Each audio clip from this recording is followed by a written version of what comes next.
സൂര്യൻ അസ്തമിക്കാത്ത സാമ്രാജ്യം ഭരിച്ച ബ്രിട്ടന് സ്വന്തം പ്രധാനമന്ത്രിമാരെ നിലനിർത്താൻ പറ്റുന്നില്ലേ?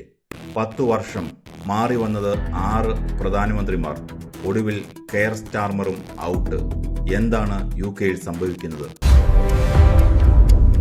ലോകത്തെ ഏറ്റവും വലിയ ജനാധിപത്യ രാജ്യങ്ങളിലൊന്ന്, സൂര്യൻ അസ്തമിക്കാത്ത സാമ്രാജ്യത്തിന്റെ അധിപരായിരുന്ന ചരിത്രമുള്ള ബ്രിട്ടൻ ഇന്ന് സ്വന്തം പ്രധാനമന്ത്രിമാരെ നിലനിർത്താൻ ആ രാജ്യം പാടുപെടുകയാണ്. ഏറ്റവും പുതിയ വാർത്ത വരുന്നത് ലേബർ പാർട്ടിയെ വൻ ഭൂരിപക്ഷത്തോടെ അധികാരത്തിലേറ്റിയ പ്രധാനമന്ത്രി കെയർ സ്റ്റാർമറും രാജിവച്ചിരിക്കുന്നതായാണ്. എന്തുകൊണ്ടാണ് ബ്രിട്ടനിൽ പ്രധാനമന്ത്രിമാർക്ക് ഇത്രയും ആയുസ് കുറവ്? എന്തുകൊണ്ടാണ് അവിടെ ഭരണാധികാരികൾ തെറിച്ചു വീഴുന്നത്? ഡേവിഡ് കാമറൂണിൽ തുടങ്ങി Theresa May, Boris Johnson, Liz Truss, Rishi Sunak, ഒടുവിൽ കെയർ സ്റ്റാർമർ വരെ എത്തി നിൽക്കുന്ന ഈ രാജിവെക്കൽ പരമ്പരയ്ക്ക് പിന്നിലെ യഥാർത്ഥ കാരണങ്ങൾ എന്തൊക്കെയാണ്? അടുത്തിടെ രാജിവെച്ചവരും അവർക്ക് കസേര നഷ്ടപ്പെടാൻ ഇടയാക്കിയ സാഹചര്യങ്ങളും പരിശോധിക്കാം. 2016 കൺസർവേറ്റീവ് പാർട്ടിക്കാരനായ ഡേവിഡ് കാമറൂൺ രാജിവെച്ചു. ബ്രിട്ടൻ യൂറോപ്യൻ യൂണിയനിൽ തുടരണമോ വേണ്ടയോ എന്ന് തീരുമാനിക്കാൻ 2016 ജൂണിൽ നടന്ന ചരിത്രപരമായ ബ്രെക്സിറ്റ് റഫറണ്ടമാണ് കാമറൂണിന്റെ രാജിക്ക് കാരണമായത്. ബ്രിട്ടൻ യൂറോപ്യൻ യൂണിയനിൽ തുടരണമെന്ന പക്ഷക്കാരനായിരുന്നു കാമറൂൺ. എന്നാൽ റഫറണ്ടത്തിൽ ജനങ്ങൾ ബ്രെക്സിറ്റിന് അനുകൂലമായി വോട്ട് ചെയ്തതോടെ അദ്ദേഹം പദവി ഒഴിഞ്ഞു. 2019 കൺസർവേറ്റീവ് പാർട്ടിക്കാരിയായ തെരേസ മെയ് രാജിവെച്ചു. ബ്രെക്സിറ്റ് റഫറണ്ടത്തിന് ശേഷം ബ്രിട്ടനെ യൂറോപ്യൻ യൂണിയനിൽ നിന്ന് പുറത്തെത്തിക്കാനുള്ള കരാറുകൾ രൂപീകരിക്കുക എന്നതായിരുന്നു തെരേസ മെയ്യുടെ പ്രധാന ദൗത്യം. എന്നാൽ അവർ തയ്യാറാക്കിയ പിന്മാറ്റ കരാർ ബ്രിട്ടീഷ് പാർലമെന്റിൽ 3 തവണ അവതരിപ്പിച്ചിട്ടും പാസാക്കാൻ സാധിച്ചില്ല. സ്വന്തം പാർട്ടിയിൽ നിന്നുള്ള കടുത്ത എതിർപ്പിനെ തുടർന്ന് അവർ രാജി പ്രഖ്യാപിച്ചു. 2022 കൺസർവേറ്റീവ് പാർട്ടിക്കാരനായ ബോറിസ് ജോൺസൺ രാജിവെച്ചു. കോവിഡ് ലോക്ക്ഡൌൺ നിയമങ്ങൾ ലംഘിച്ച് പ്രധാനമന്ത്രിയുടെ ഔദ്യോഗിക വസതിയായ ഡൗണിംഗ് സ്ട്രീറ്റിൽ പാർട്ടി നടത്തിയതുമായി ബന്ധപ്പെട്ട വിവാദം, പാർട്ടി ഗേറ്റ് അഴിമതി ജോൺസന്റെ ജനപ്രീതി തകർത്തു.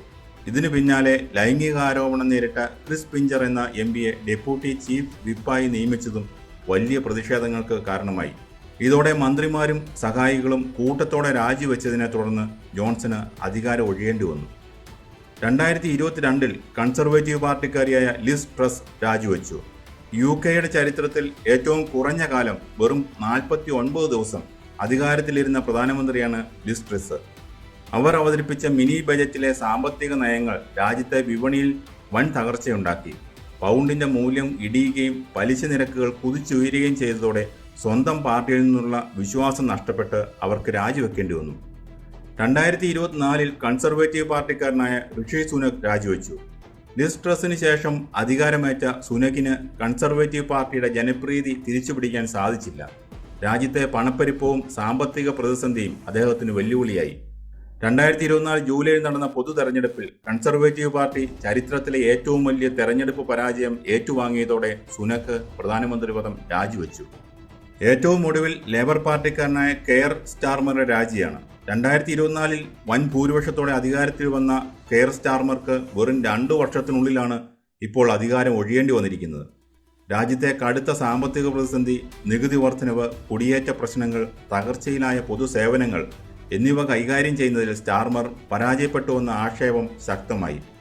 ഈ വർഷം മേയിൽ നടന്ന പ്രാദേശിക തെരഞ്ഞെടുപ്പിൽ ലേബർ പാർട്ടി തകർന്നടിഞ്ഞതോടെ പാർട്ടി MPമാരിൽ നിന്നും മുതിർന്ന നേതാക്കളിൽ നിന്നും ഉണ്ടായ കടുത്ത സമ്മർദ്ദത്തെ തുടർന്ന് ഇന്നലെ അദ്ദേഹം രാജി പ്രഖ്യാപിക്കുകയായിരുന്നു.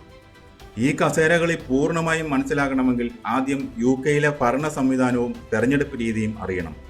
UK-യിൽ നടക്കുന്നത് ഇന്ത്യയിലെ രീതിയിലുള്ള തെരഞ്ഞെടുപ്പാണ്. അതായത് ഒരു മണ്ഡലത്തിൽ ഏറ്റവും കൂടുതൽ വോട്ട് നേടുന്നയാൾ ജയിക്കും. ആകെ 650 പാർലമെന്റ് സീറ്റുകളാണുള്ളത്. ഇതിൽ 326 സീറ്റുകൾ നേടുന്ന പാർട്ടി അധികാരം പിടിക്കും. ആ പാർട്ടിയുടെ നേതാവാണ് പ്രധാനമന്ത്രിയാകുന്നത്.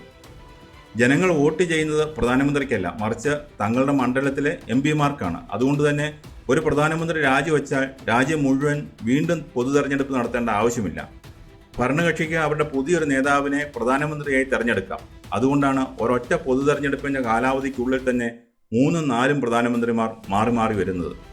വർഷങ്ങളായി ബ്രിട്ടീഷ് രാഷ്ട്രീയം എന്ന് പറയുന്നത് 2 പ്രധാന പാർട്ടികൾക്ക് ചുറ്റുമായിരുന്നു.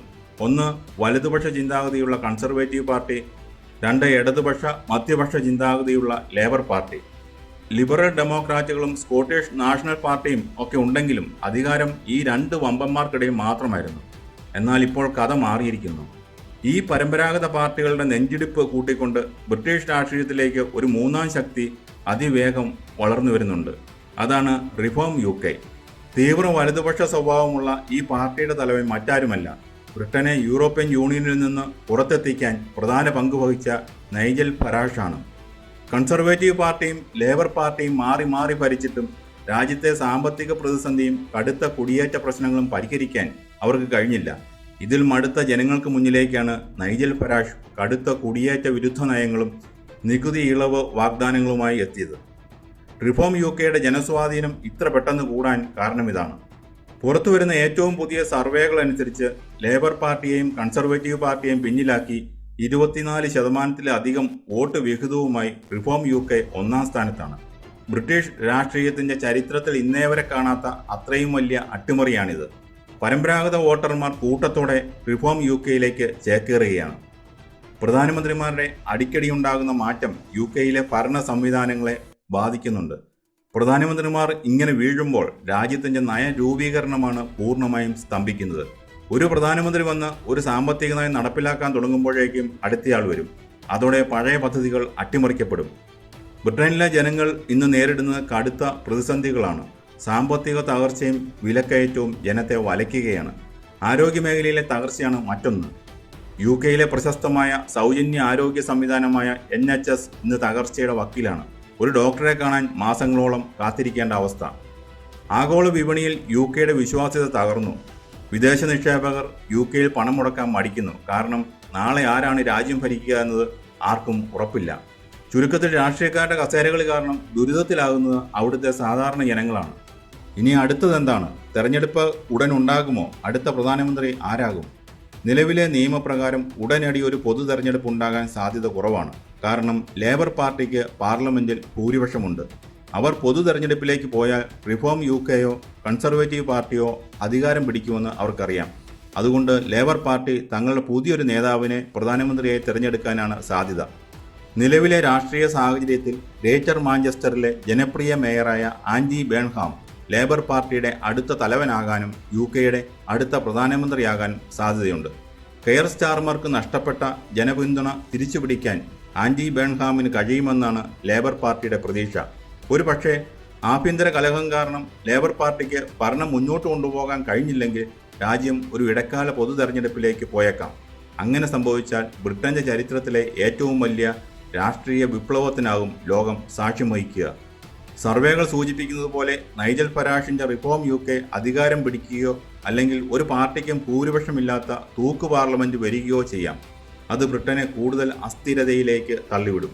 ബ്രിട്ടന്റെ സാമ്രാജ്യത്വത്തിന്റെ നാളുകളിലെ അഹങ്കാരമെല്ലാം കാലം കാറ്റിൽ പറത്തിയിരിക്കുന്നു.